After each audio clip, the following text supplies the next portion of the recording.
Is it going to switch? Yes. What's up, everybody? Welcome to The Forge. We got another great episode for you. And if you don't know who's with us, well, you've been sleeping because we've been announcing it all week long. So, Billy, why don't you say hello to everyone in the chat and introduce our special guest?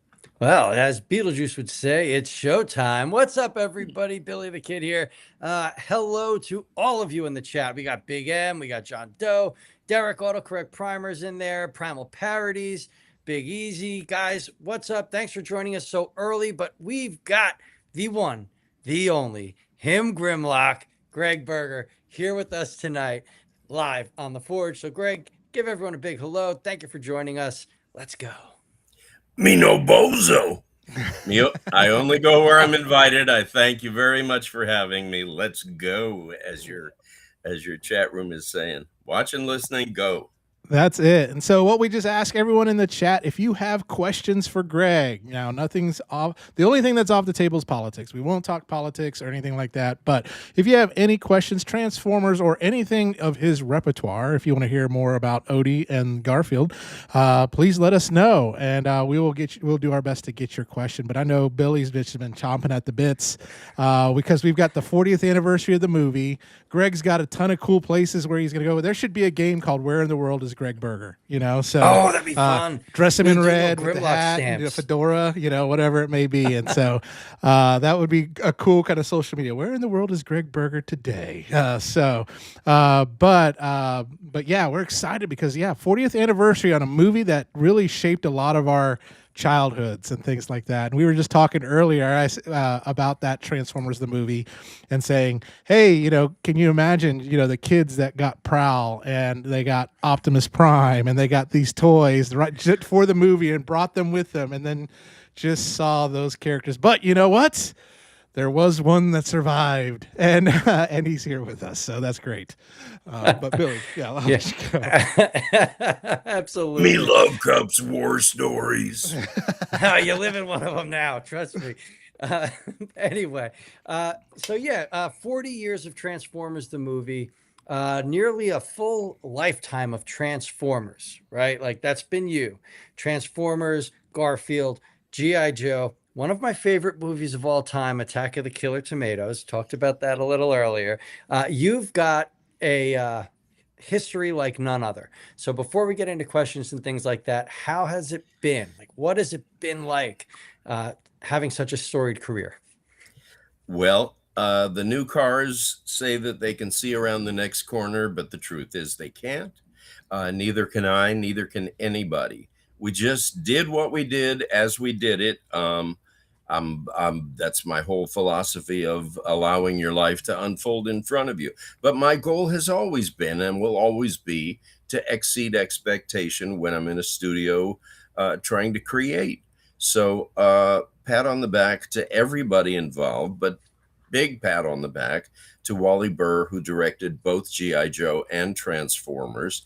And, you know, the other side of the studio glass when you're recording has all the pieces of the puzzle. You know, he would direct from the story Bible, from the storyboard. And honestly, some people would complain, but the truth is we would be there till he got what he needed and then we would move on.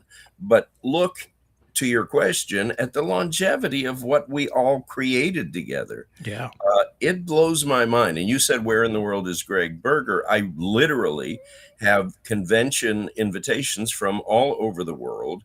And the travel opportunities are unbelievable, but also just the love and loyalty on the other side of whatever signing table I'm sitting at.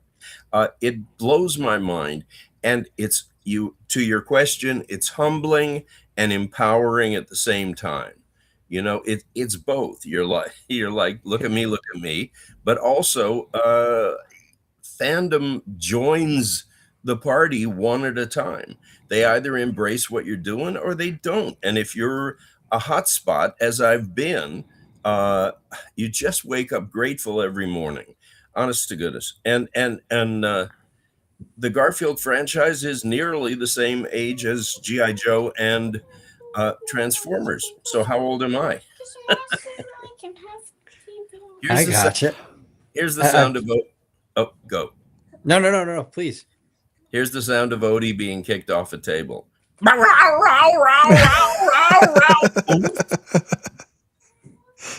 That Sounds is almost like my great. basset hound. So that's awesome. Jimmy found the inspiration. That's so it. one of my good friends. I'm actually going to ask the first question from people from one of my good friends. Oh, cool. I spoke to you earlier about my friend that I was in a band with the record collection, all that fun stuff. He's dying to know. Do you have any classic stories in regards to your time with Chris Latta? He was a huge Chris Latta fan, and wants to know, do you have any like stories that you can share? Well, you have very good taste in actors and in talent. Chris and I were friends, but I won't say that Chris was friendly with most people. He sort of tested people. For those who don't know or don't know well enough, Chris Latta was a creative dynamo. And if he didn't have creative outlets for all of that energy, he would sort of get himself into various what are they called, conundrums. But I passed the test. I mean, I'm not the biggest in the room or the smartest in the room or the strongest in the room, but I look people in the eye, I shake their hand and mean it. And somehow he let me in the club. So we were very good buds. If he needed a ride, I would take him. He was one of those people who, in a big room full of people, he was as big or bigger than the room, but he would shrink his personality down to the size of the space he was in. So we were pals, you know. He would quickly get down to being just a guy. But like Robin Williams, I'm not comparing them, but I'm comparing this aspect.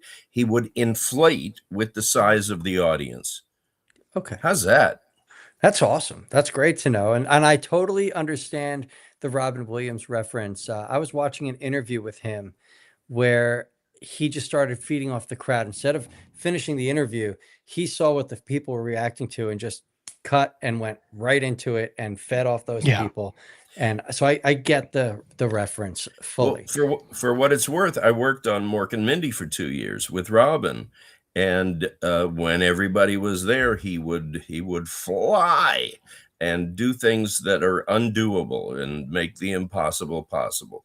If I was there first in the morning, and that happened often, he would just say, "Oh, good morning, sir." Ooh, and he would almost get small until there was someone else there, and then you could see this Yeah. thing inflate. Um, it's comedic genius is what it is. Yeah. It's artistic genius, and there's a lot of people. This sounds ridiculous, and it sounds like it couldn't exist in the same person, but there are introverted extroverts and extroverted introverts when they're comfortable, and Yeah. those people are always interesting to me. Yeah, that's a really good way to put that. I actually never would have like looked at it that way, but coming from an entertainment like background, I totally get it, because Yeah, I always try to explain to people, like, there's a switch that goes off, right? Like, Yep. you could be you and you're your humble self as you're sitting here talking, but all of a right. sudden it's time to do something for that crowd, and there's this switch that changes who you are. Like, it's just night It's and day. it's that love thang, THANG. Exactly. I see a question in the chat that I like, and I think Jimmy sees it as well. Do you have any Grimlock or Skyfire, Jetfire action figures? Like, do you have any figures of yourself? Let's put it that way. I have been gifted with many. I have uh, sort of handpicked many. I was gifted with a masterpiece Grimlock that I still have uh, Nice. at a TF Nation and at a Skyfire at another TF Nation. But in my travels, and also a lot of times if I work for a studio or a gaming company, they are kind enough to gift me with whatever it is that I was working on. But I also have tiny Grimlock pins and Energon swords and things that I just have seen and acquired over the years. So yeah, I mean, no one thinks this stuff is cooler than me. Yeah. I'm not the guy who goes blah blah blah blah my line. No, I'm in for the ride. And geez, I've traveled with Flint Dilley and Ron Friedman and a lot of the creator writers, and so I get kind of that overview in a much better way now, sort of peer to peer, than when we were on one side of the studio glass, all of the performers, and on the other side we couldn't hear their conversation. But Flint Dilley said that when it was the most heated, it was you probably thought you were all in trouble, but we were actually just ordering lunch. Noel Heather. That's funny. That's awesome. Yeah, and So- a lot of the storyline was influenced by the toy line, where they would emphasize certain things and de-emphasize other things. But, and I've made this point to them, it was some sort of magical conglomeration of people who could only be as excellent as they were. So no matter what was coming at them as writers, what evolved was character driven, story driven.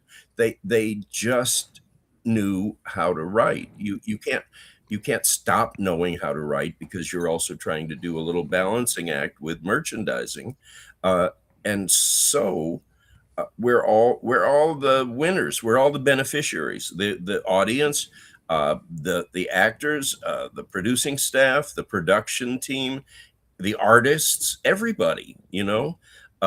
It just sort of was a golden age of doing stuff that stuck. And you, if you could create a viral video, everyone would do it. And Yep. this has Yep. been a viral phenomenon that happened because of all the elements, not a single element. Well, yeah. But I'll Absolutely. tip my hand to fandom every time as the missing part of the ensemble, but not missing at all. Yeah, absolutely. I mean, I think about there are toy lines that have come and gone. That when you look at '80s, which was the golden age of toys, but you look at the ones that have kind of just still are here: GI Joe, Transformers, Masters of the Universe, all of Yeah. these ones. But it's because, like you said, the fandom is the key to that. Like I said, it blows my mind in the best possible way. Nice, nice. Now, before we get on to the next question, I do have a question about maybe all the gifts and souvenirs or things you've picked up. What's the most unique one you've got that you kind of go, man, that was really, really cool? I'm the voice of the RoboSen Grimlock auto transforming robot. Nice. It's a robot with 32 seamless servo motors. I start yelling at you before you even get me out of the box, telling you that you're doing it wrong, or whatever it is I'm telling you. But I do have one of those, which I treasure, and it makes a really good brag at parties. That's it. I That's love it. You could that. talk. You That's could so talk to cool. yourself too, as well. It's really great. Yeah, well, yeah. So, I'm going to ask a quick question okay. before I go to the chat. I'm so sorry because I That's know where you're okay. going, and I do like the question that you're going to pull up. But you brought up Transformers and these other shows being what they are due to the interaction between the voice actors and the writers and the directors and everybody. We recently had Don Glut on our show. Sure. He was one of the Gen 1 writers. Did you have like a extensive history with Don? Yeah, I'm trying to figure out how I want to phrase this, but he was obviously part of the magic. What was it like working with Don? Let's word it like that. He was early on, and full disclosure, I don't think we were ever in the booth at the same time. Okay. Dinobots hadn't made their appearance in the early episodes, which is why on that 40th anniversary release they had me narrate because Grimlock hadn't entered the story yet. Correct. Nor had Long Haul, nor had Skyfire. We And got it. I don't think I could be correctable, but I don't think Don and I ever were in the booth at the same time. We attended some Hasbro events together. I certainly have met him and enjoyed his company. Absolutely. Okay, cool. Very cool. I only asked because Don is a dinosaur aficionado, works in paleontology and things like that. And he was saying that he wrote Desertion of the Dinobots, SOS Dinobots. Like there were a couple episodes that he wrote, and I thought maybe he would have been jumping in there. But Autocorrect Primer is another guest that we have on, or he's a fan of a friend of ours. How did you look at Grimlock and give him the voice you gave him? Where did that come from? First, back to Don Glut. There was every possibility in those days that the writer was in the room, but not necessarily on mic or talking to us on the other side. So, if I had his words, that's only beautiful. But it's kind of a longer story. We've got all the time in the world. Well, I was doing a show called The Littles for Wally, and he kind of thought he understood where I fit in and what box to put me in. He saw me on stage in a show and said, he said, I'm blown away. He said, I have two enormous projects coming up, Transformers and G.I. Joe, and I'm now going to think of you for everything, which he did. But I don't know if you've had any guests on who explained his process of auditioning, which gives so much just trust to the actors. He had long 8-foot tables in the casting room, and they were filled with script sides. And he said there was a sign that said, "Pick 3 that you think show you best." So everybody was given a shot at an awful lot of things. I saw Grimlock, and the first thing I read in the breakdown was big muscle, small brain. Big muscle, small brain. Hinged jaw, hinged jaw. So little by little, and I'm a real advocate for acknowledging the collaboration between the writers, the artists, and the actor. So there's all these clues in a breakdown, and they mentioned that although he's a friggin' badass, he also has a childlike quality that speaks to his smaller brain. Although they gave me a brain later on, but I put it all together. I saw the hinge in the artwork. I saw the metal mechanical aspects in the drawing, like a schematic. And you just sift things around in your head and try to add a third dimension, because the truth of the matter is they're never casting a voice, they're casting a character. So the more you can invest into sort of stepping into those talons, into that jaw, into that everything, the more three-dimensional what you furnish to them in an audition, and the more you kind of take chances and surprise yourself at the same time you're hopefully surprising them. That's where it comes from. you know, me no like you. There's things that make him him. And at the same time, tell Grimlock about petrol rabbits. There's this wide variance in what he's capable of. A lot of times at conventions, they'll say, "Did you feel like he was too silly? Did you feel like he was too this, too that?"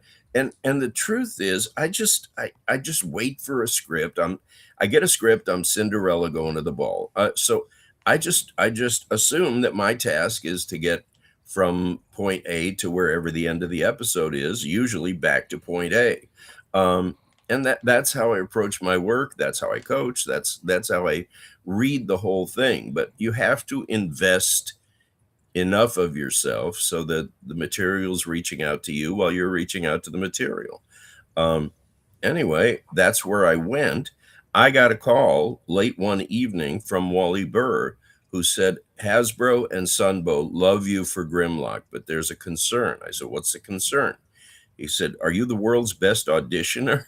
Or are you going to be able to maintain and sustain this tonsil buster? And I said, put me in, coach. I'll hit it out of the park.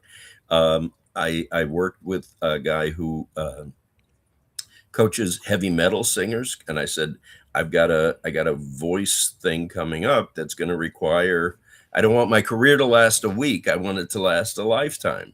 And so I learned techniques for relaxing the throat while you're sort of creating a compressed sound like that. Wonderful. Me smart. Oh, that's great. Yeah. I always thought of like Grimlock. I mean, he's, not like, was he too nice, too this, too that? I always thought of him like a big kid, He is a big kid. Yeah, he's a kid. Like kids get angry really quickly. They have childlike wonder. They can change on the dime. And that's what's really cool. And very simple. The world's very simple to them. They also think that they're best suited to be the leader. But if you stop and think about it, a more measured Optimus Prime as leader is better for everybody. That's right. That's right. Absolutely. I have a question for you. Over the years, you've voiced many, many characters. We know Grimlock stands out, Odie stands out, Skyfire stands out. Is there any character you voiced? Blink the Mouse, Harry the Alley Cat. The Grumble. Like, I couldn't believe. It's Blina, sit down. Like, I love that, dude. That's so cool. But is there any character that just surprised you? Like, you didn't expect that character to go where it was going, and now it's this character that fans see you and still ask about that character. Like, can you do this voice, or what was it like doing this character? Is there any character that kind of stands out that really stood the test of time that you didn't expect it? Everything you just named. I'm just there to do the work. When it has a life that lives on after the session, that melts my heart and makes me feel great about everything. But there's no cause and effect. For me, there's just being as present as I can be. And when I started, there was no convention phenomenon. There was no real sense of connection to an audience. But that's the honest answer. Every time it happens, it makes me insane. It makes me so happy and grateful. And I'll be honest with you, I know a lot of very talented, very deserving voice actors who haven't had quite the same run of good fortune. There is a good fortune aspect to it, and I know it. We're a really respectful community for each other. I have, and others have, been in auditions and said, you know what, I really don't think this is a great fit for me, but you know who might be right for it. And we do that. I do it. Maybe I'm the naive idiot. Maybe I'm the only one. No. I know Welker has done it. Everybody has done it. Of course. Because we're sort of, look, if 50 people read for something and it's the core group of working actors who know their stuff, there's probably 50 right reads. And then it comes down to whatever's the best application for a given show. So it hurts when you don't get stuff. It feels great when you get stuff, but when you get it, it's probably everything you did right. And when you don't get it, it's probably nothing that you did wrong. Yeah, absolutely. Yeah. That makes We got a perfect couple, sense as well. yeah, we got a couple Yeah. cool things in the chat. They're not questions, but one person, Master Far, says, "I love you as Grimlock Greg, and I also loved you as Corn-Fed from Duckman." So, Well, somebody had to take care of the duck. and then Just G Squared said, him voicing Spirit and Odie are my two favorite non-Transformer roles he did on that. So really, really cool.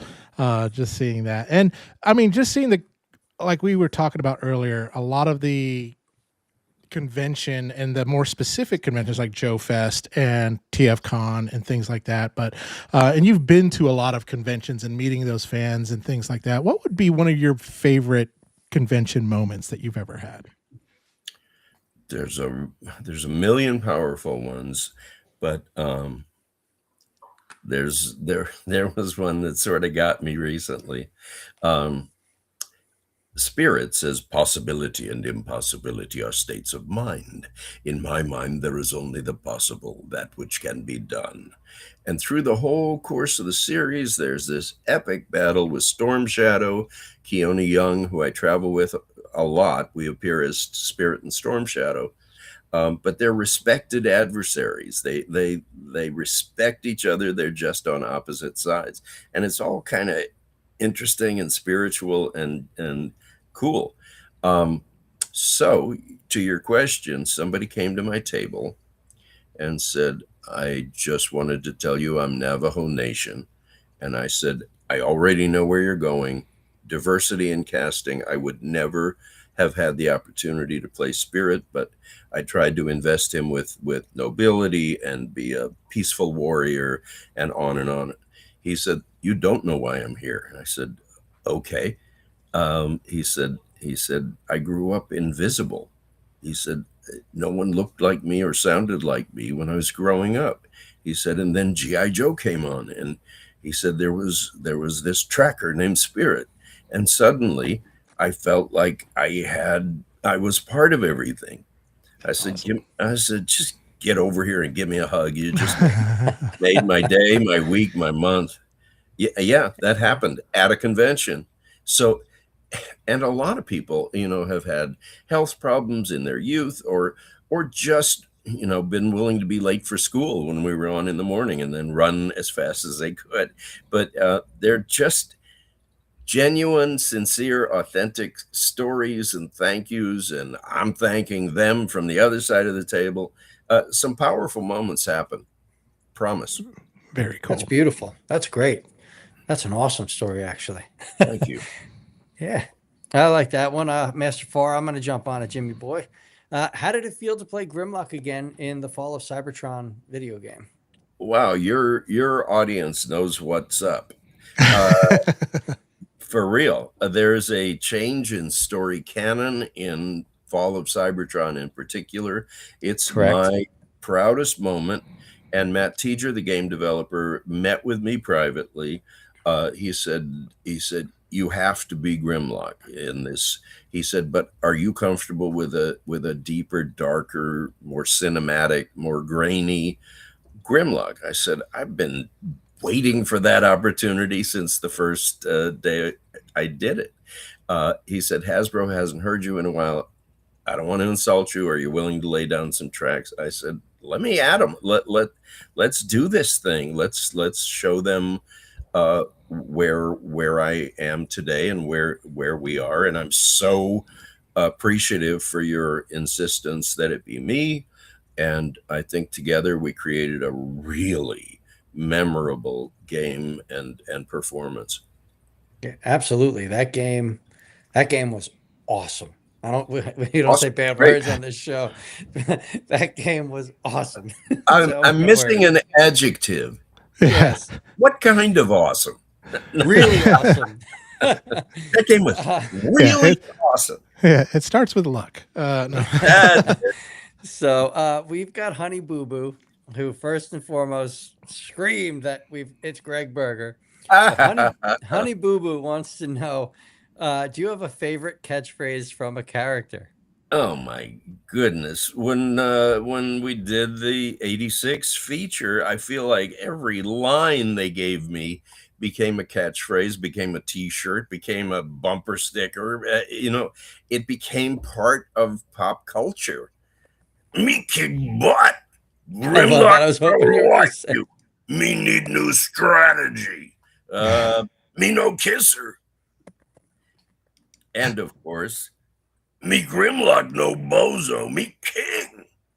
Of course. Of Gotta have course. that one. That's it. Of course. Sorry, I just pulled up the wrong chat over there. That's Hi, so honey boo cool. boo. Now, I wonder if that's the real Honey Boo Boo, right? Like, imagine That would that. be great, wouldn't No, it? you'll probably never know. She's No, like no. longtime Transformers fan on that. Now, And yeah, go ahead. I was going to say the other catchphrases are all Eeyore. I'm one of the Eeyores for Disney.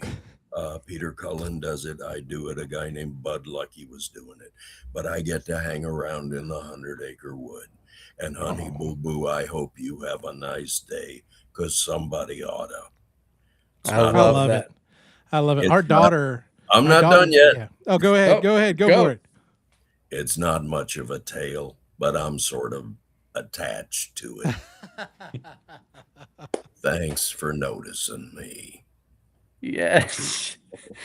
Oh, we're not supposed to Oh, have like fanboy moments. I Yeah. know. Well, Ah! the cool thing is like what I was gonna say is my daughter's name is Winnie, and we named her after Winnie the Pooh. And Wow. so it was really cool meeting Jim Cummings. Yep. And it was funny because he did the voice for her, and she just bawled like in fear. I was like, this isn't Winnie the Pooh. He's yellow. It's that kind of thing. But that Winnie the Pooh, Eeyore, the whole 100-acre wood cast, it always has a special place in my heart because it reminds me of my Absolutely. daughter. If you see any thistles, I like thistles. I I love just it. did I just did two back-to-back conventions in Australia with Jim. So we were there for a total of 2 weeks. It was fantastic. That's awesome. That's Honey awesome. Boo Boo says thank you, Eeyore. I love Australia. My wife's family's from Australia, so that's good. That's good people out there. Have to give the Totally. shout out. Very cool. I do have another question because I know like voice actors probably play some pretty good pranks on each other and things like that. So, as long as it's PG-13, is there any really good, like, a memorable prank that you either played on one of the voice actors that you are great friends with? And I don't know, maybe it was in the sound booth, wherever it may have been. I'd love to hear it. Frank is spelled Frank Welker. Frank, well, first he turned to me and he said, well, it was this or college. But he could, when he wanted to, uh, go to in the studio while they were doing a rewrite or whatever, just to keep everybody having fun. He would create an imaginary payphone in the middle of the air. You'd hear the coins drop into it. You'd hear the dial tone. Then you hear his side of the conversation or the muffled other side of the conversation. So when we would all get tired and worn out and this and that. So it was more of an icebreaker than a prank in particular. But the prank that he was totally capable of playing and did was that he could he can do any sound that he can hear in it invent in his head. He made it sound as though the engineer's board on the other side of the glass was arcing and all the people pushed back from their chairs. Uh, and then he says, it's just me, guys. Oh, that's great. That's pretty I could memorable. see it. I could see it. I got some sound guy friends. They would be like having a heart attack, when that's going on. I don't know what he did, but it was good. That's great. That's funny as hell. That's real funny, actually. Uh, John Doe 4880. How did you get the role of Skyfire, Jetfire? And what name came first, Skyfire or Jetfire? I Ooh, so he's told, giving you some trivia. Yeah. Wally was fantastic at saying, there's a new character being introduced. Does anyone want to read for it? And of course, everybody in the room would line up. But the auditions were individual and kind of one on one. Skyfire came first. Skyfire is the most conflicted of the Transformers. He was created Decepticon, lost in the ice, discovered Autobot, and doesn't really know who he's fighting for and who he's fighting against, but he does know Starscream was his friend.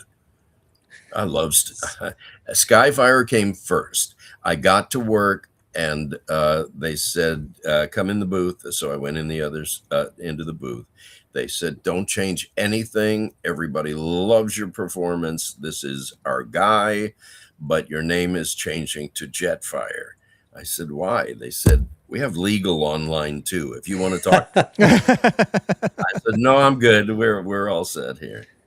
So from That's that great. point on, he was Jetfire, and it was over a ownership of the name, even though it hadn't been used or some such thing. But it was a legal dispute. As a kid, Skyfire was one of those characters that always stood out because, like, everybody's different. I was a science nerd. So here's like the biggest Autobot, at that time. Yeah, And all he wants to do is be a scientist. He doesn't want that's this all he war. wants to do. And it was just so cool. And the voice that fit him, like your voice that you pulled out for him, was so fitting of him.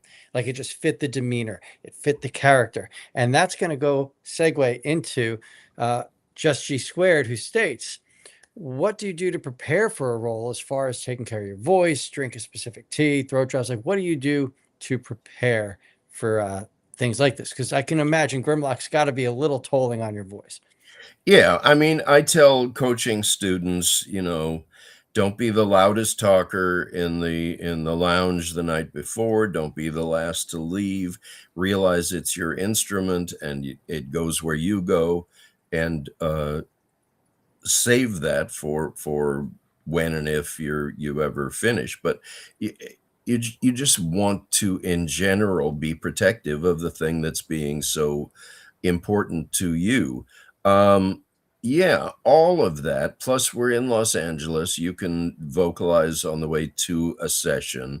You can keep your voice warm. You can eat an apple to clear any mouth noise.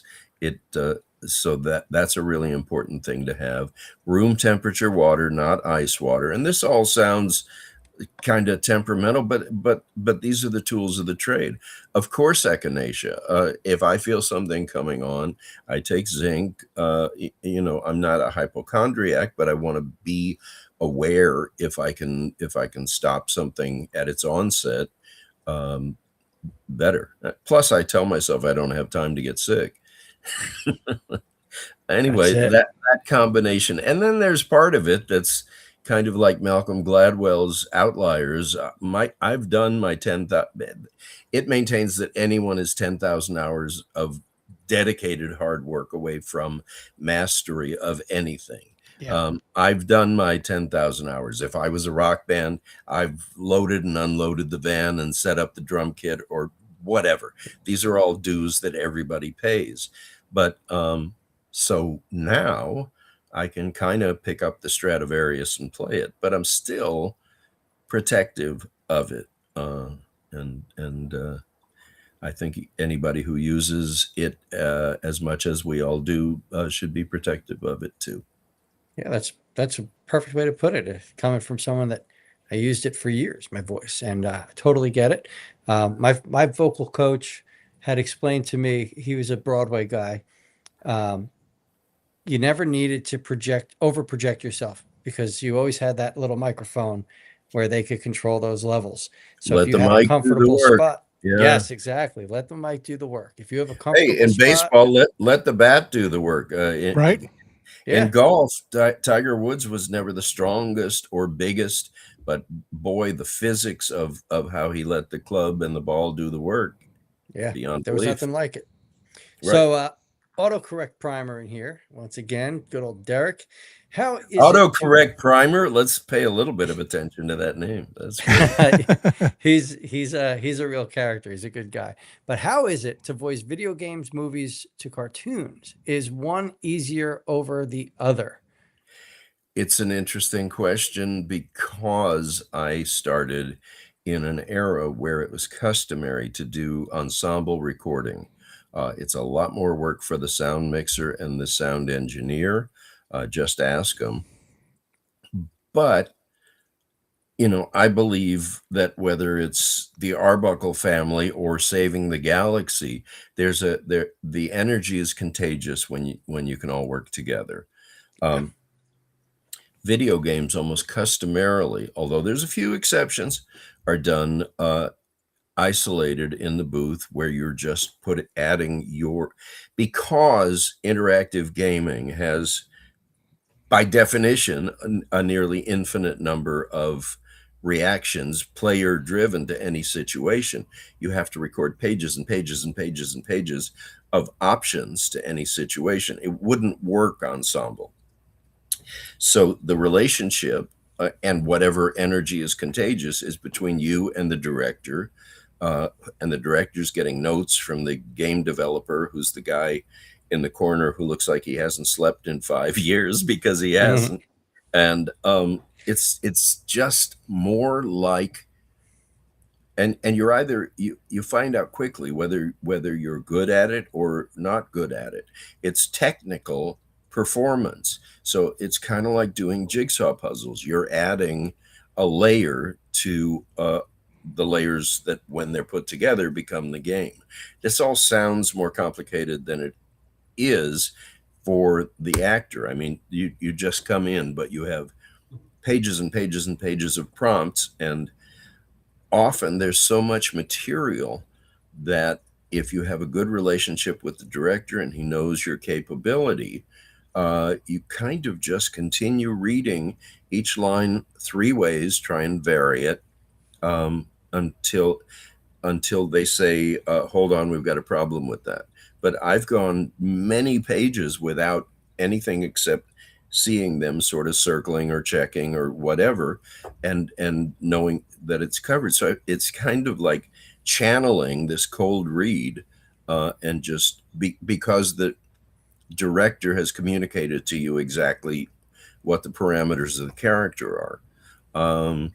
It's technical performance, and for a lot of people, that's not organic, and they find that they're not terribly good at it. For those who are terribly good at it, it's a very strange, wonderful experience. And then when you hear the other layers, you hear the other things all added on. It's fantastic, but it's not organic in the way that other performance might feel organic. You have to be conscious of time. You have to be conscious of like 15 different things. Plus, in games, you have to most characters that I play have to die 15 different ways or 20 different ways. So you're going through, now you're falling off a cliff. Now you're falling off a cliff on fire. Now, as you're falling off the cliff, they're shooting you with arrows. Oh, they're fire arrows. And that, so there's this, it's interactive. So of course it's going to have all of these layers of prompts because it's going to be ultimately player driven. Anyway, that's that. But as far as the difference between movies and TV is fantastic and getting paid to play, and you have 22 minutes usually to accomplish beginning, middle, and end of a story. If something's not story driven, I couldn't care less. If I don't care about the characters, I don't care about what happens to them. But when an animated television show becomes an animated feature, every aspect about it has to literally get bigger for the big screen. The stakes have to be higher. The intensity has to be bigger. Things have to happen that make it big screen entertainment rather than small screen entertainment. How's that? That's good. That's good. That's real good. So before we go on, there's still questions, but like I feel, and maybe it's me, I'm sure Jimmy might, but I can feel or hear the difference in a show or any animated feature when the actors are working together in the room, Yep.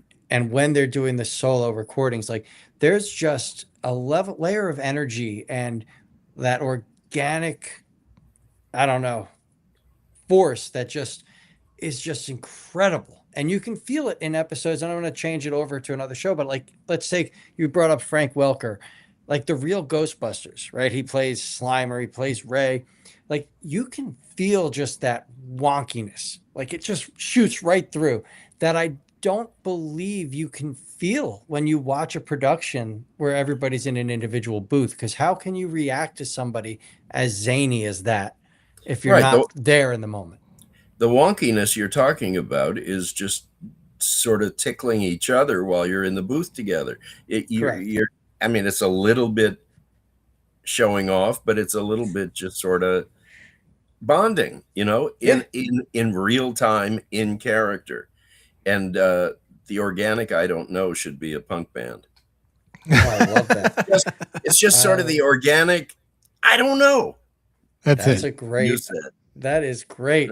So we have I don't know if you've done a show yet with Razzle Kane. Razzle Kane does a voice actor spotlight. Of course. Raz is incredible. He says I could listen to Greg read a cereal box. I wanna know, he wants to know why are voice actors Monosodium. the happiest? Don't do that. Corn syrup. High fructose corn syrup. I want to know why voice actors are the happiest actors. What are their secrets?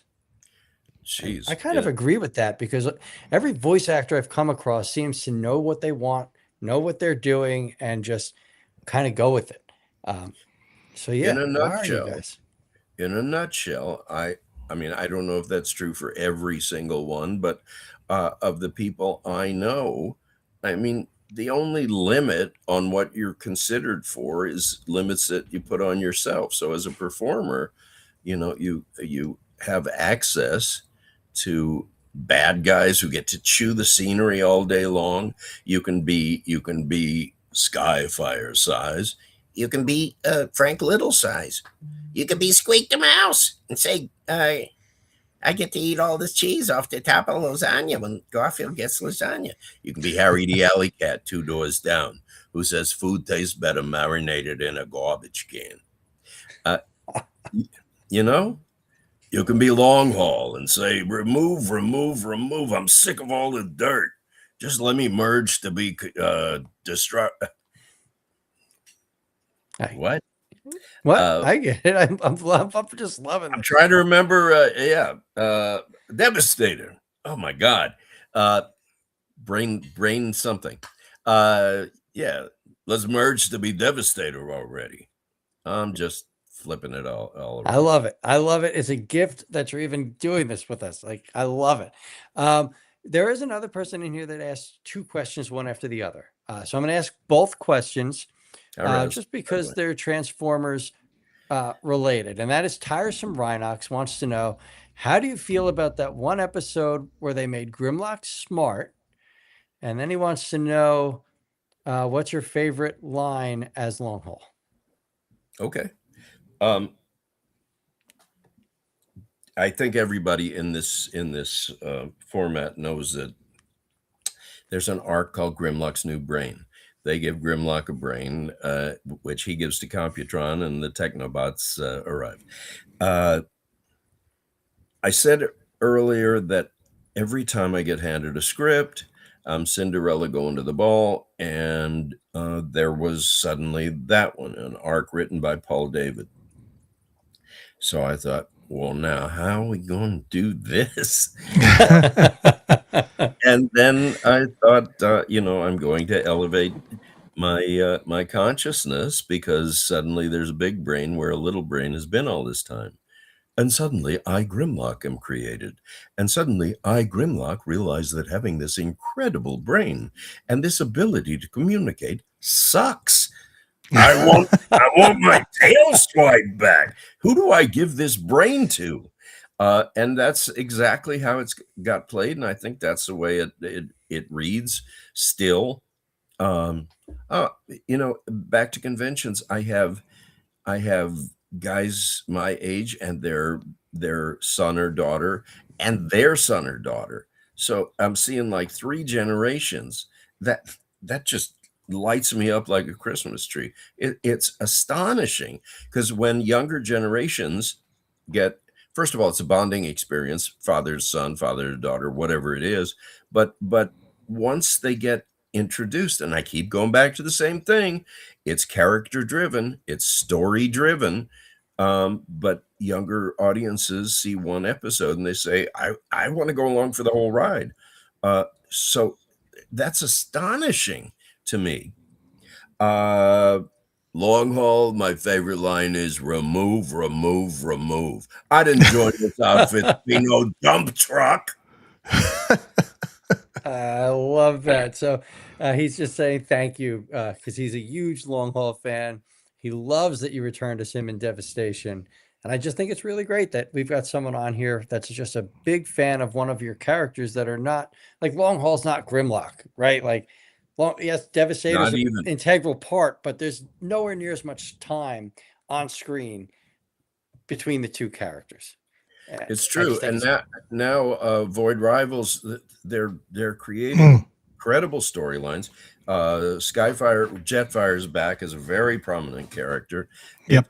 Nobody knows where it goes, but back to the audience, they're so allowing of changes in even changes in generations of Transformers, G1, G2, and on and on. But I know they're very vocal with emails and correspondence.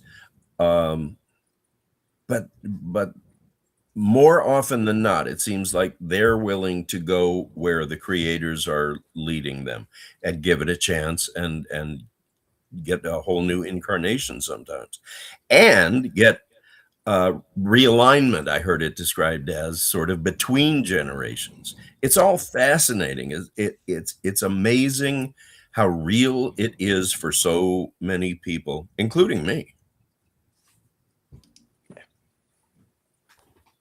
Hold on, somebody's busting our chops, Greg. Raz.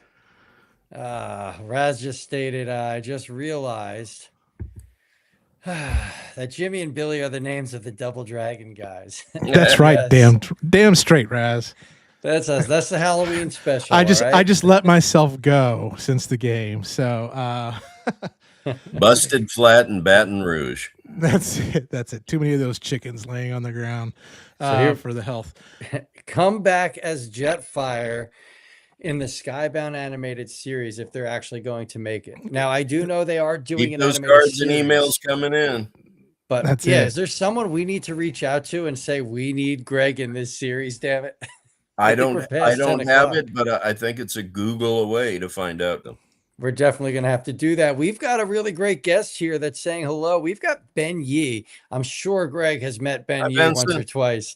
Many times. Everywhere I go, there he is. Yeah, Ben is a wonderful human being. Love him. Friend of mine. Ben is saying hello.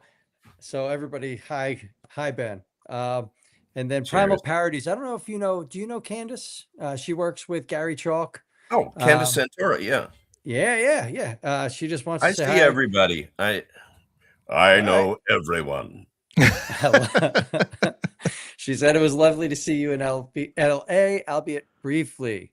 So yeah, that's great. And then there's been a lot of people. Same.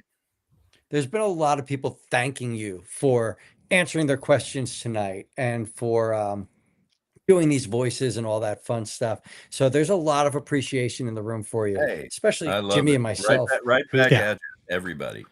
Now, thank you so much. I know you've got the Greggles.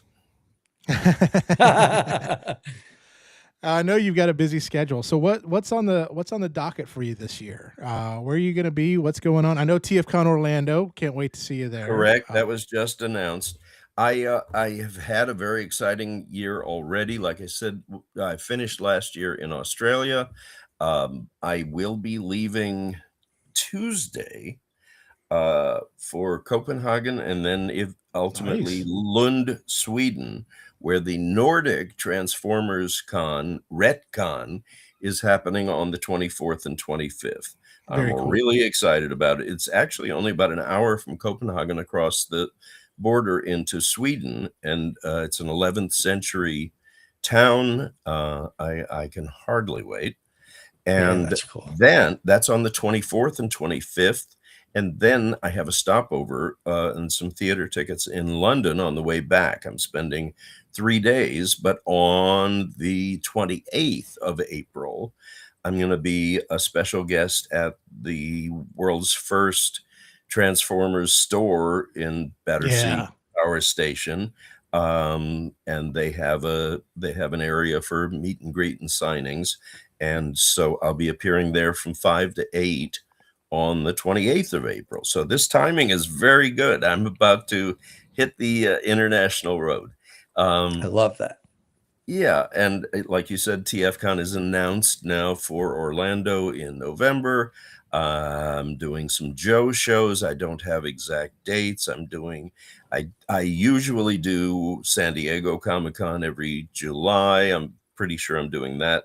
I sit on the Cartoon Voices panel, or a lot of times they don't want people there consecutive years, but I've been in many, many, many over the past many years. And that is like the ego bath of ego baths. It's a room that holds probably 3,000 people, and it's overflow. They all tend to know more about us than we know about ourselves. And it's just a very, very positive room. But so many of the convention panel rooms are positive rooms. Most of the questions are really well meant from interested parties. I just love it. But I'm also doing projects in LA. If Transformers or Garfield call, I jump. But the other things are all under non-disclosure agreements, and so you can't talk about them, and you can't talk about them, and you can't talk about them, and then That's it. they get released, and they say, "Why aren't you talking about it?" You're like, you told me not to. I just Tell me spent not to so say. much time not talking about it. That's it. But yeah, I mean, I really, bottom line, I love what I do. I do what I love, and I keep being allowed to do it. So how fortunate am I? That's awesome. I think we're the fortunate ones. No offense. Like, you've blessed us with so many characters and just memories. And thank you for that. Like, it's I just ain't no fortunate son. thank you. Awesome. Awesome. Actually, Well, I am a fortunate son. No, there I we try go. to I try to keep it positive and pay it forward, and it's a really wonderful community. So I have a question. Is this Raz your says, first "See you time soon." going to a Nordic Transformers convention? First, yeah, I've been uh, in various cities in Europe, and I love TF Nation in the UK, but this is my first venture into Copenhagen or Sweden. All right, because I was going to ask, like, are there going to be people cosplaying as like Viking Transformers? Like, I That can would be only so imagine cool. how Boy, cool these costumes are I going to hope be. so. Like, That my would be gears so started freaking going. cool. I I have hope to answer. so. I have to answer that question for autocorrect. No, this is a Muppet Show T-shirt, right? Oh yeah, which they're This is redoing the Dr. Rock and Teet's Roller band. Coaster. Yeah, Rock man. and Roller Coaster. They're getting center stage in that in Disney. So, on that. So very very cool. Muppets Um, forever. there we go. That's it. But yeah, But I think yeah, we're out of say time. it, We're buddy. about out of time. So, Greg, thank you so much again. How'd I that mean, happen? yeah, we just have a lot of fun. That's what it is. So, the one last thing before we leave and everything like that. Yeah, I know there's probably people out there they're aspiring to be a voice actor and things, and they're doing voices, which it's really cool. But what advice would you give them, saying, hey, this is what you need. This is the best piece of advice I can give you if you want to be in this industry. Well, first, I would say take the word aspiring out of the sentence and say I'm a voice actor who wants to be gainfully employed. Nice. But you know, I'm a terminal optimist, and I believe that opportunities arrive for people, and it's really important that you've done your homework if an opportunity does arrive, so that you're ready. The two strongest skills to pursue are acting class and improv class. Improv keeps you spontaneous in the moment with the ability to listen, and you know, you don't go for a joke, but if there's a joke in the air, don't let it go by either. Um, Acting class, for all the reasons I just said, it's voice acting. And if the character is not imbued by you in 3 dimensions, if you don't know who it is, it doesn't matter how it sounds. If you do know who it is, the voice will ring true. You'll never forget it because you've created a 3-dimensional character. Even if it's a dog with hopes and dreams and fears and secrets. I love that. That's a really good way to put it. I do want to add to that question though. Just because we live in a digital world now, right? Everything's online. There are people out there that are trying to just use, let's call it TikTok or YouTube as their venue to get their talents out. Is there anything they can do to go beyond that? I understand they have to do their homework. I get that. But maybe some people don't know where to go beyond social media or things like that. I think that's up to the individual. And if you've got something that makes you absolutely unique, individual, and the one and only, then I say go for it. I grieve for a generation that is so digital.